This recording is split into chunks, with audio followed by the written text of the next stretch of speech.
Welcome everybody back to another BOLDcast reaction. I'm Lindsay. I'm Carson. And this is Jujutsu Kaisen, episode 5, I believe. What happened last time? Last time, Yuji and friends went to the detention center because there was a curse going on there. They had to be sent in alone without any help. And Nobara quickly got, kidnapped to another spot, and then what's his name? I'm trying to remember his name. Fushiguro senpai went to go help her out so that Yuji could use Sukuna and switch with him, take out the curse, which he did, and then Sukuna used the domain expansion, which is kind of a crazy attack where it seems like he brought this shrine from his realm to this place and was able to enforce his power among the area or something. And then he was like, "Kid, are you gonna come back?" And then Yuji didn't. And then Sukuna was smiling like a psycho, and that was the end of the episode. So we're picking up from there. Also, there's another finger in his possession now. True, yes, but Sukuna obviously didn't eat it. Okay.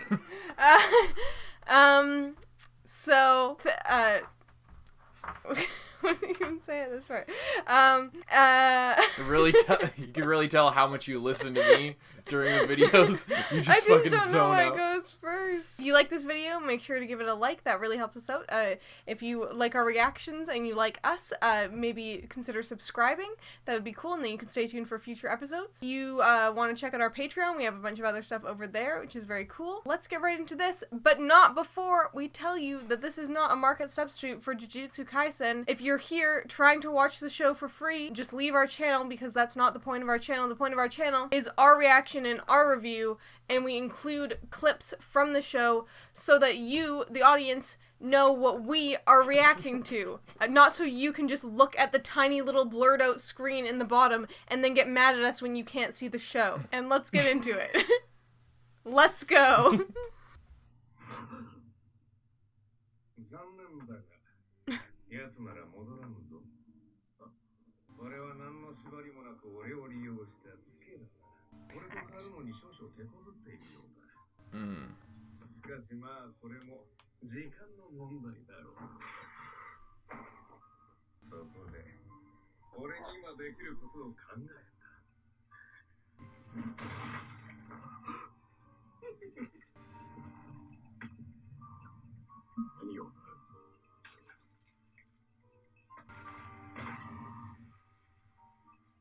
He can do that? Oh shit. Fuck! Oh shit.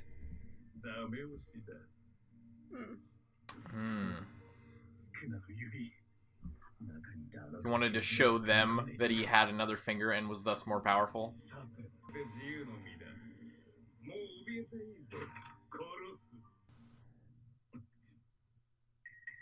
Damn. That's really smart that he waited to eat it until he had a witness so that they knew that he was actually stronger. Although, that might also be dumb. I was gonna say that would be a dumb move because then, Gojo would have more of a reason to come and kick his ass. Or they would, I would think it would be the opposite, because then they would just keep looking for a finger that doesn't exist anymore. Their whole goal was to go and find all the fingers, you know? Yeah, I guess. But then at the same time, if he couldn't switch out, then there wouldn't be a point in that anyway. And if he eats the finger, that makes it more difficult for Yuji to try and switch. Mm-hmm. I would assume. Because the more powerful Sukuna is, the harder it is to control him. I still really want to see that panda. I want to see everything. This show's really fucking grabbing me. It just, something about it has it has the fucking old school aesthetic, old school Shonen Jump style that I really fucking love. It obviously feels really reminiscent of early Bleach and Naruto. And that might be why, but it just really does feel like the show itself feels super classic in its sort of approach. It's really awesome. Oh shit. Is his first name Megami? I think it is. Fushiguro senpai. Are we getting his backstory? Is that his older brother or sister or mom or something? Person with long hair? Are you really gonna try and fight him?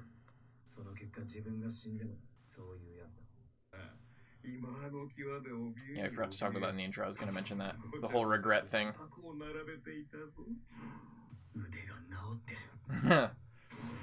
That was funny when he, accidentally restored an entire, a bunch of appendages.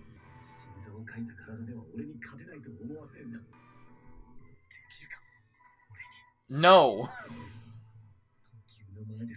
Of course not. Although he didn't see how quickly Sukuna dispatched that fucker.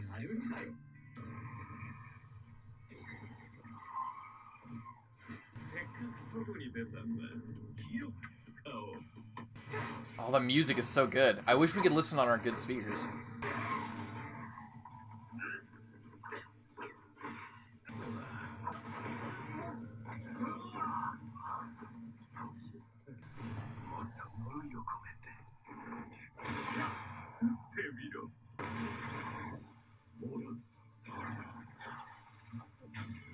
Holy shit.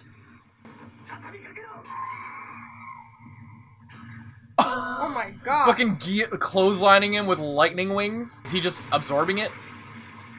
Oh, that looks so cool.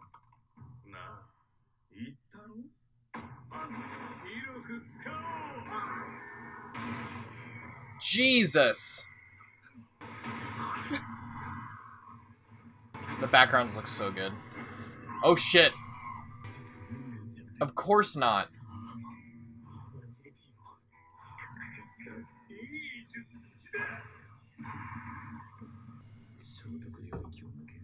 Or is it going to be Gojo, or is it going to be like a new person that we haven't seen? I'm betting on a new person.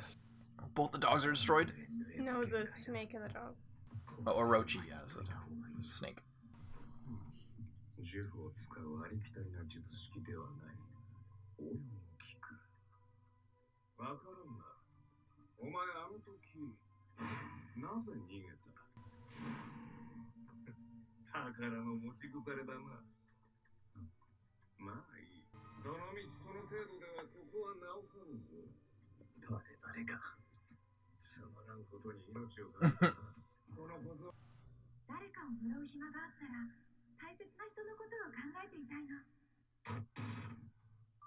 I love how Crunchyroll buffered there for a second.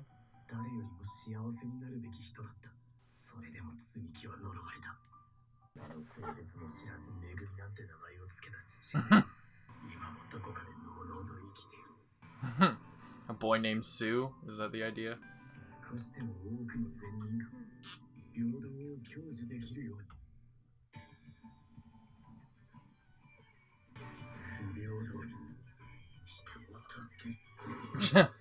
Nice. Nice.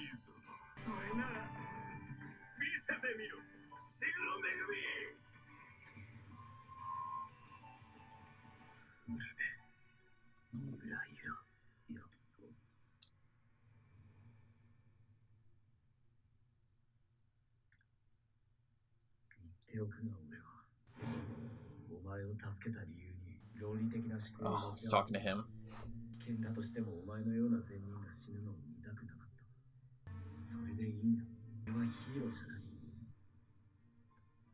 Oh, he's talking to him, and he's coming through again.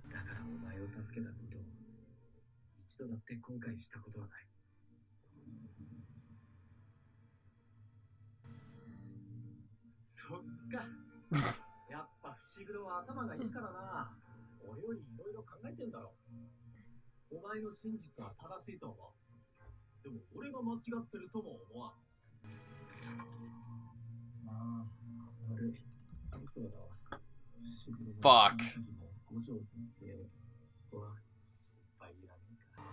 He's got to heal him now. Right?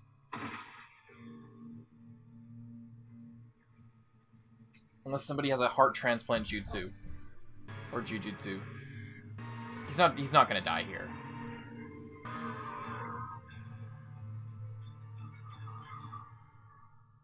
Commercial break. Flashback? Oh. Hello, cosplayers in Tokyo.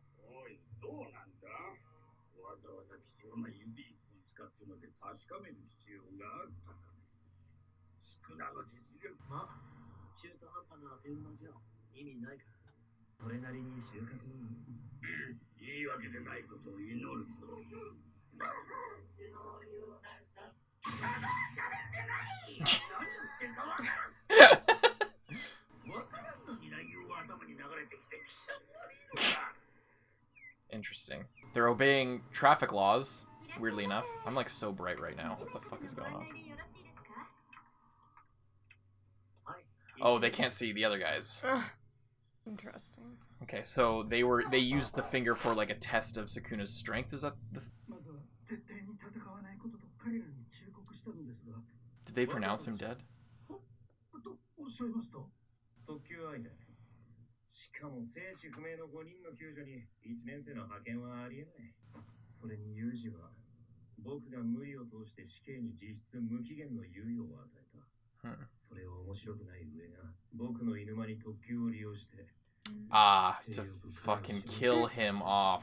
他の2人が死んでも僕に嫌がらせができて日常とか思ってんじゃない？いや、しかし派遣が決まった時点では本当に特急になるとは。犯人探しも面倒だ。いっそのこと上の連中全員殺してしまおうか。珍しく感情的だな。お疲れ様です、イエリさん。イエリ？随分とお気に入りだったんだな。私たちと上の間で苦労してるんだ。He doesn't care about a man's hardships. She looks like undead. She's got like the eyeshadow.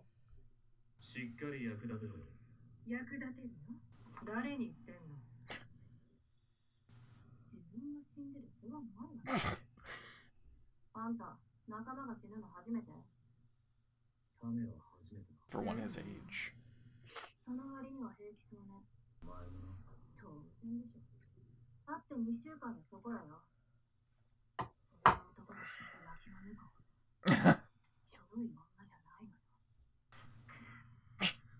Or so you say.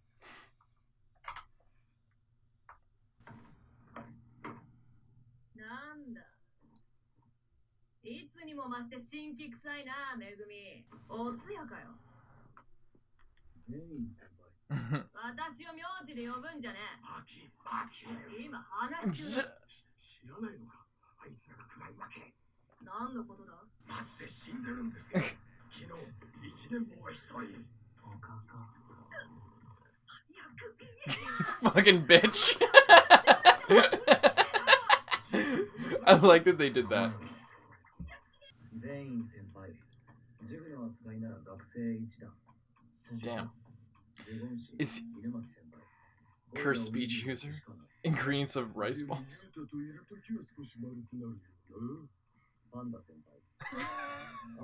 His name is Panda. That must be the guy from the intro, the one he can respect.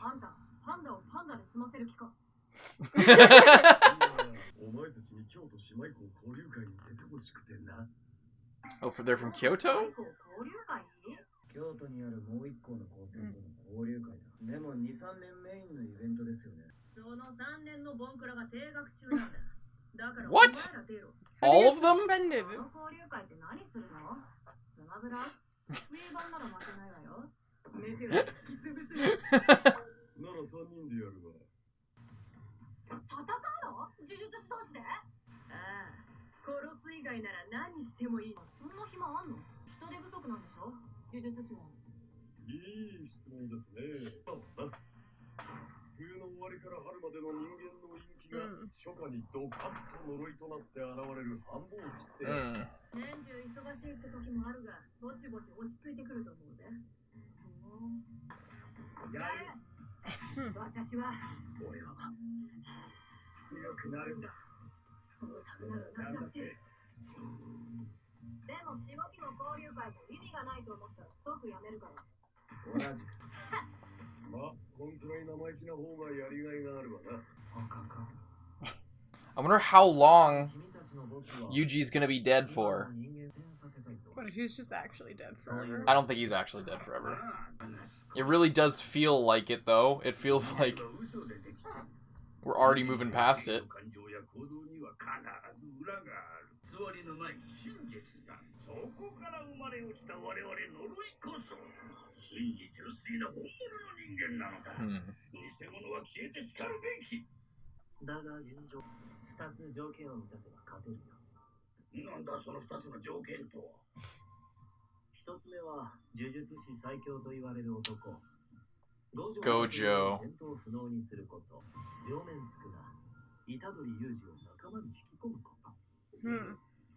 ちょっと待って、死んだのであろう。その虎杖裕二というガキは。さあ、どうかな。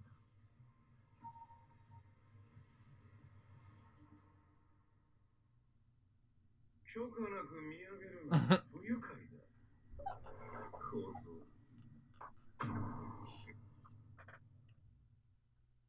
That's the end? Okay, what'd you think of that one? Smells like the sun. I love those little end things. They're so funny. I'm so happy we finally got to see the panda. Mm-hmm. And it's even funnier that his name is Panda. And I love how... I really like how self-aware the show is of, like... So you're just not going to say anything more about the panda named Panda? I mean, okay. Yeah. It's a similar thing of, like, oh, didn't that guy just die? It says one of the villains who's planning to start a war. Yeah. Basically. Yeah, that's pretty funny.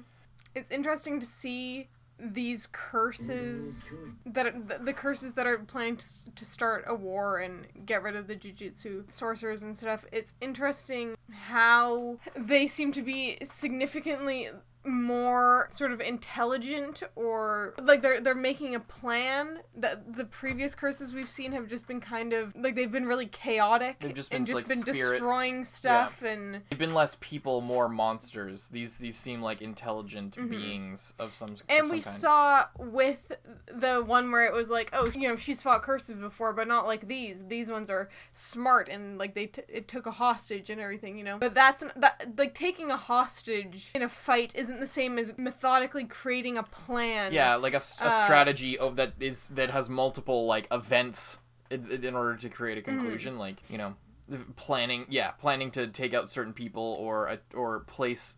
Okay, hang on. I want to check out what they said about the finger again, because that seemed really important. Like, I was thinking. What were you thinking? That they were using a finger, so maybe they gave that other random like the curse that they just fought last time the finger to see how much it would level him up or something. That makes sense to me. But it was okay. So I forgot. I read in the comments that I forgot that the whole reason the fingers are placed in areas and like all those objects are placed areas is to ward off other spirits or curses. So yeah, I forgot that whole dynamic there. But I just want to see what they said here. Yeah. So I guess they did plant the finger or at least give it to that creature. Maybe I wonder what they are. Are they like? I wonder what they are. Are they? I'm wondering if they're a separate group of people or curses who have their own thing in mind, or are they like Sukuna cultists or something? And their whole plan is to sort of resurrect him. Maybe. Mm-hmm. That seems not super likely because it seems like Sukuna is just another person that they want to get on their side, but I can't tell. Only time will tell. Yeah. Yeah, I'm just thinking about it. Yeah, right. It's interesting how we got a little bit more into the whole the animals thing of the I don't remember exactly what it's called, but like the almost summoning the shikigami thing. Which is shiki means, I'm pretty sure shiki means like a curse, and then gami means like a spirit, or so it's just a cursed spirit. But apparently his things are made out of shadows. Oh yeah, I wanted to check that too. What? Which is apparently not normal. Yeah, this is kind of information I was interested in.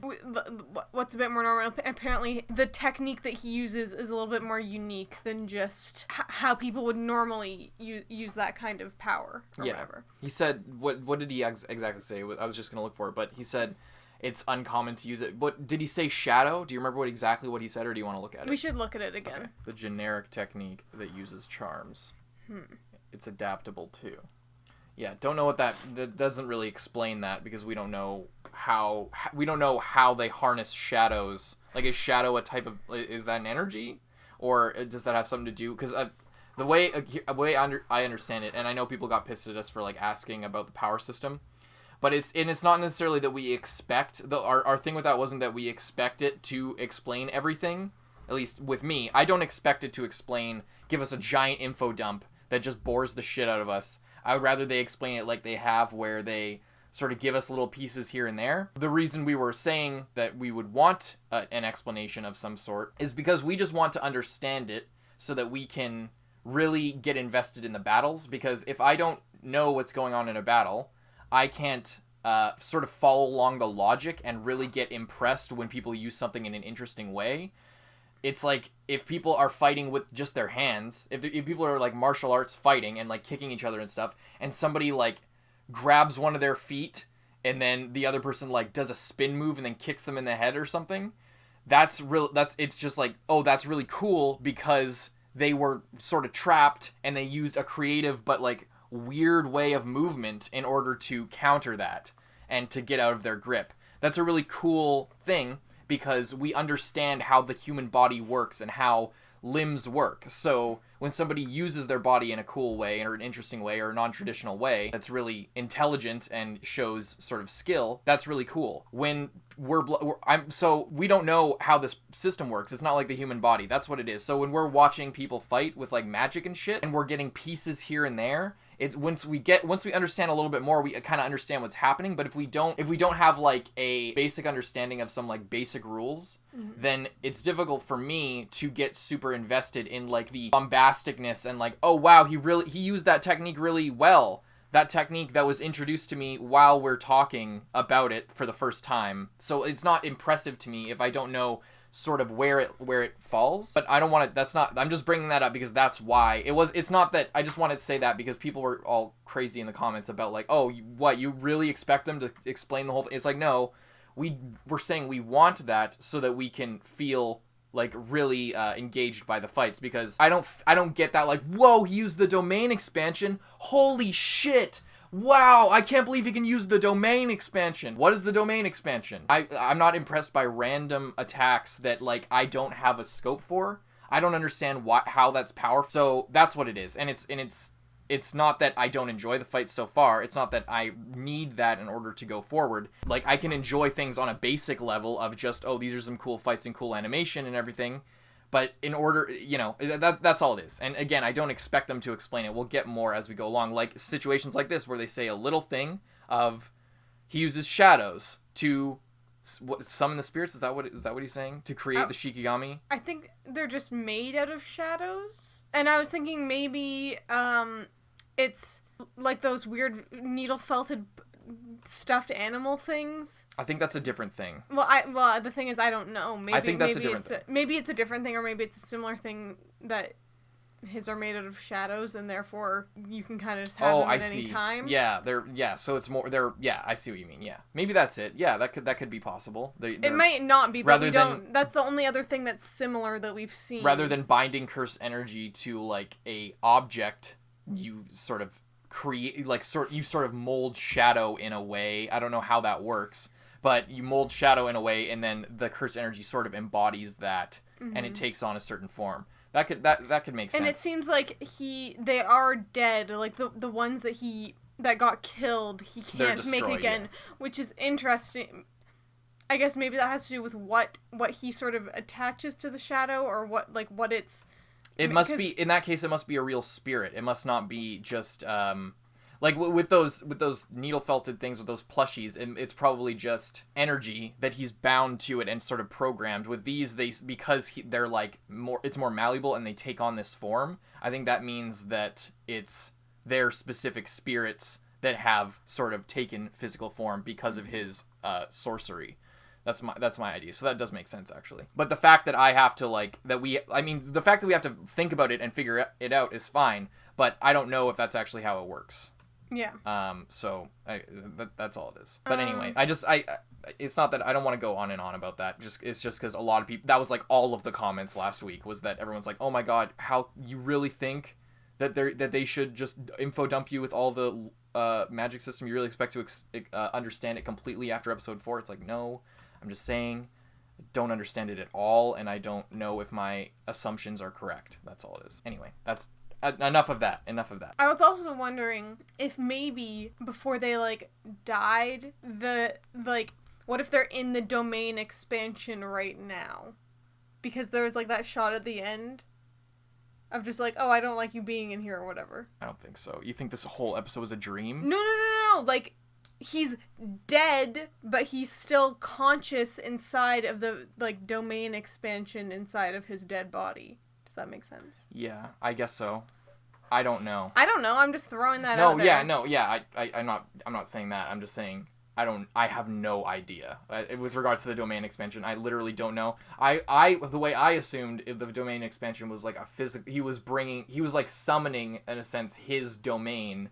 Like if he has a pocket dimension or something, he was summoning his sort of where he has the most control. That's why he was able to like fucking split the guy into multiple like just shred him basically. Yeah, but if it's a domain expansion, you could bring that into, like, if you are trapped inside of someone's body and you bring your domain inside of their body and create your pocket dimension, like, you know, you kind of understand what I mean? I understand what you mean, but he didn't bring his domain inside the body. He brought it in the, like, he just brought the shrine. Again? But that would be a completely different attack, and I'm not willing to sort of, I'm not willing to take that huge leap in logic, because what we saw was the domain expansion brought the shrine to that detention center. They were clearly there. The environment was still the same. Here, at the end, like, if you're saying he brought the domain within Yuji's body and was now in their dimension in his body, that's what you're saying?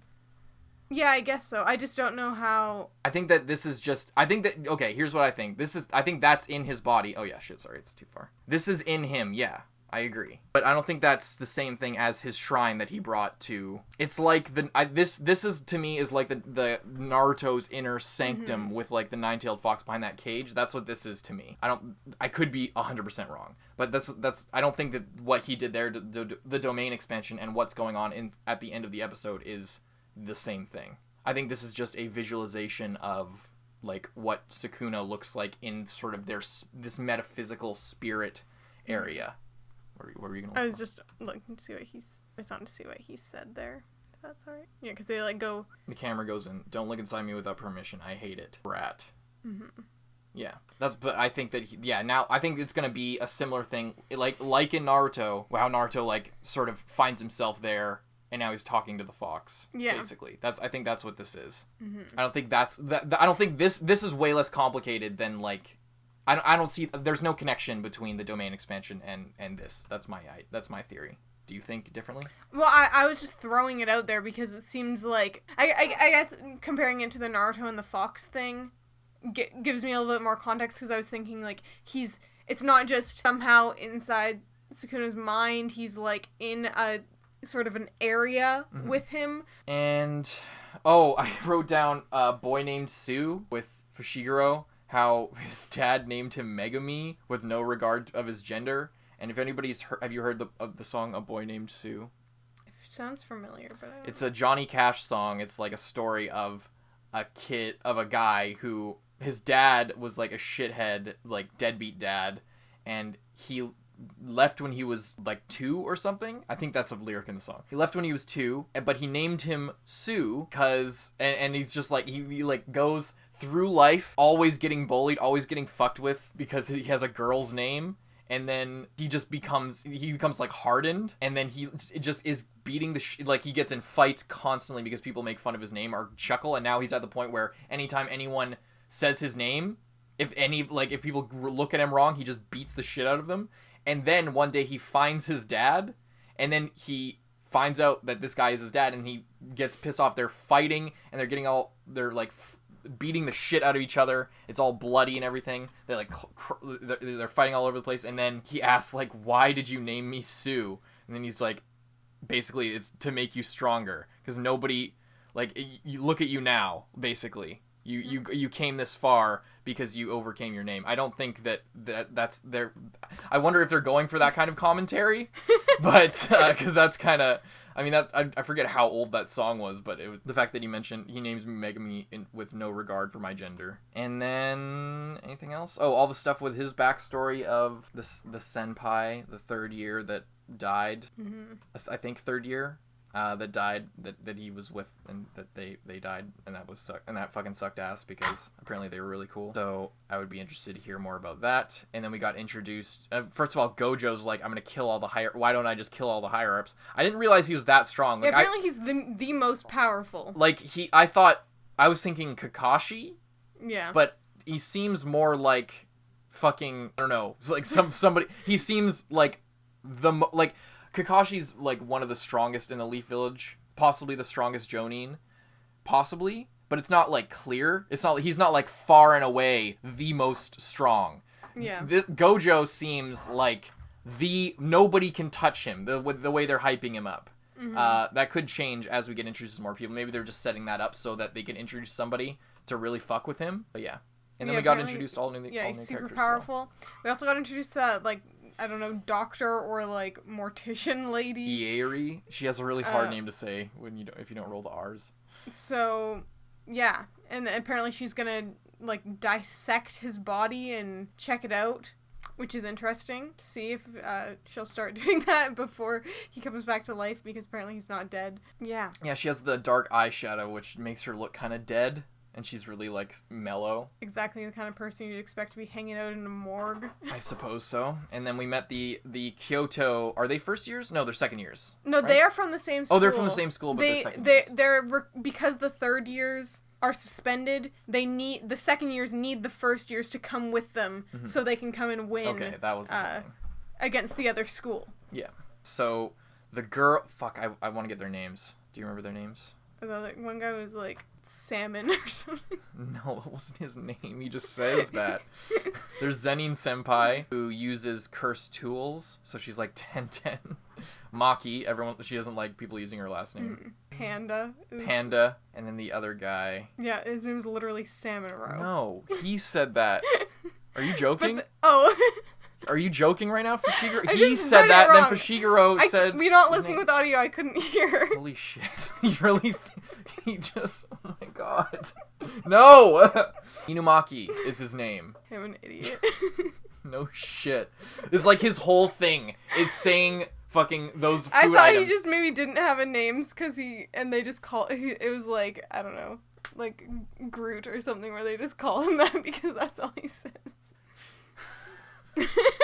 Anyway, he uses cursed speech. We obviously see his face in the intro, and he has like a weird tattoo on his face. Yeah, so that's cool. I like that power. I think that's really interesting. It's like the Greybeards in Skyrim. There's 4 Greybeards in Skyrim where they're like the old ancient monks, but you can use the voice where they're completely silent. Only one of them can talk because he's like at a level where he's taught himself to speak, but it's because they've studied this like art of speech, like they're using this like these magic words, and they've studied it so much that if they say anything, that they will like cast a spell on accident or like cause an earthquake or something. So they've taken a vow of silence. This guy's taken to another level where he has this cursed speech, and whenever he talks, he casts a spell or does some crazy shit. So he instead of just saying nothing, he took the more annoying route and is now just talking in terms of... I wonder if that's part of it, though. I wonder if it's just... Because that'd be funny if he was just choosing to say that for no reason. Maybe it has something to do with, like, those... He can confidently say those words without triggering something, or... Maybe it's some weird, quirky thing with the magic system in the show where... For some reason, it was written into the spell or the curse that's on him that he can only say those things. I'm not sure, but I really like powers like that where there's like a crazy limitation like that. I like how Panda is like, he's like, I don't even know. He's like almost like the leader of that group of like, oh, you have to be nicer to your underclassmen, and oh my, how dare you be so insensitive, and one of their classmates just died, and is just like, oh, I'm so sorry about that to everyone. Yeah, I don't know. I like his personality a lot already. Cool stuff. This felt like kind of an in-between episode. We got some backstory, and we got the conversation between Yuji and Megumi at the start, but it was a lot of just chilling and learning about new shit. I mean, half of it was like a fight. fight. It was a fight, but it was more like a conversation than like a full-on fight. Hope you guys enjoyed. I'm Carson. I'm Lindsay. Bye-bye.